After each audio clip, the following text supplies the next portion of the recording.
Hello everyone, welcome to my channel Ammu kitchen. టేస్టీగా ఉండాలి, అలాగే క్విక్గా అయిపోవాలి. అలాంటి రెసిపీస్లో the best recipe meal maker gravy curry. Meal maker gravy కర్రీని చాలా టైప్స్లో చేయొచ్చు, ఇది ఒక టైప్ అండి.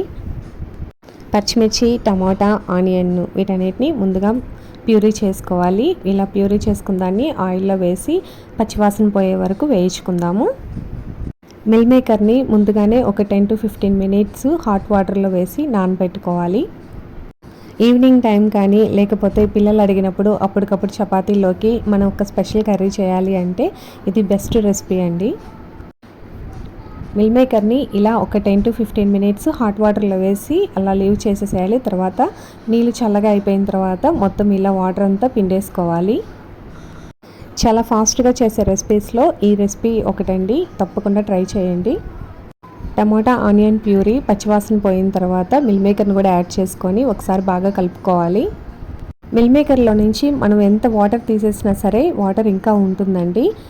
సో ఫస్ట్ అయితే వాటర్ యాడ్ చేయొద్దు. మిల్ మేకర్ వేసిన తర్వాత కొంచెం సాల్ట్, కొంచెం కారము, గరం మసాలా ఇష్టమైతే గరం మసాలా ఇవన్నీ వేసుకొని ఒక్కసారి కలుపుకొని లో ఫ్లేమ్లో పెట్టి మూత పెట్టి మగ్గించుకోవాలి. వాటర్ వస్తాయి, ఈ వాటర్ అనేది పూర్తిగా పోయే వరకు మగ్గించుకోవాలి. మధ్య మధ్యలో కలుపుతూ ఉండాలి, లేదంటే మిల్ మేకర్ కూడా అడుగంటుతాయి. మనం ఇలా ఫ్రై చేసుకోవటం వల్ల కారము, ఉప్పు, గరం మసాలా ఇవన్నీ మిల్ మేకర్కి పడుతుందండి. మిల్ మేకర్ చప్పగా లేకుండా కొంచెం టేస్టీగా ఉండడం కోసం ఇలా ట్రై చేద్దాము.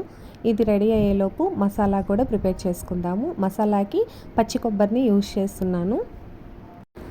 మొత్తం ఇలా కలుపుకున్నాం కదా, ఇప్పుడు మూత పెట్టి మగ్గిద్దాము. ఒక 2 మినిట్స్ తర్వాత చూసారు కదండి వాటర్ వచ్చినాయి. ఈ వాటర్ కూడా ఇంకిపోవాలి. టమాటాలో నుంచి వాటరు అండ్ మిల్ మేకర్లో వాటర్ కూడా వస్తాయి, ఇవంతా ఇంకిపోవాలి. ఇప్పుడు మసాలా ప్రిపేర్ చేసుకుందాము. ఎక్కువ ఘాటు లేకుండా, స్పైసీ లేకుండా మసాలా ప్రిపేర్ చేసుకుందాము. పచ్చి కొబ్బరి తీసుకుంటే ఎక్కువ ఘాటు ఉండదు, అలాగే టేస్టీగా కూడా ఉంటుంది. మసాలాకి పచ్చి కొబ్బరి, కొంచెం నువ్వులు, వెల్లుల్లి, ధనియాలు, జీలకర్ర అవేనండి. ఇవి మొత్తం ఇలా పేస్ట్ లాగా మిక్సీ పట్టుకోవాలి. మిల్ మేకర్లో వాటర్ మొత్తం పోయిన తర్వాత ఈ పేస్ట్ని వేసుకోవాలి. కొంచెం వాటర్గా ఉన్నా పర్లేదండి. మొత్తం ఒకసారి కలుపుకొని ఇంకొంచెం వాటర్ అవసరమైతే యాడ్ చేసుకోవాలి. ఇలా మొత్తం ఒకసారి కలుపుకొని కొంచెం వాటర్ యాడ్ చేసుకొని మళ్ళీ మూత పెట్టి ఒక 2 మినిట్స్ మగ్గించుకోవాలి. మసాలా ఘాటు సరిపోదు, స్పైసీ ఎక్కువగా కావాలి అనుకుంటే కొంచెం చికెన్ మసాలా వేసుకుంటే సరిపోతుందండి. నేను ఈ కర్రీలో లవంగం కానీ చెక్క కానీ ఏమీ యాడ్ చేయట్లేదు. స్పైసీ అండ్ మసాలా తక్కువగా ఉండడం కోసం. నైట్ మసాలా తక్కువగా తింటేనే హెల్త్కి మంచిది కదా, అందుకే నేను మసాలా అనేది చాలా తక్కువగా యూజ్ చేస్తున్నాను. కొంచెం చికెన్ మసాలా యాడ్ చేసుకొని ఒకసారి అలా కలుపుకొని ఒక 2 to 3 మినిట్స్ అనేది మూతపెట్టి మగ్గించుకుంటే కర్రీ రెడీ అయిపోతుంది. ఫైనల్గా కొత్తిమీర వేసుకొని ఒక 1 మినిట్ అలా ఉంచేస్తే మనకి ఎంతో టేస్టీగా అండ్ క్విక్గా రెడీ అయ్యి mill maker gravy curry ready అయిపోతుంది. ఇది చపాతీ, బిర్యానీ, రైస్లోకి చాలా బాగుంటుందండి.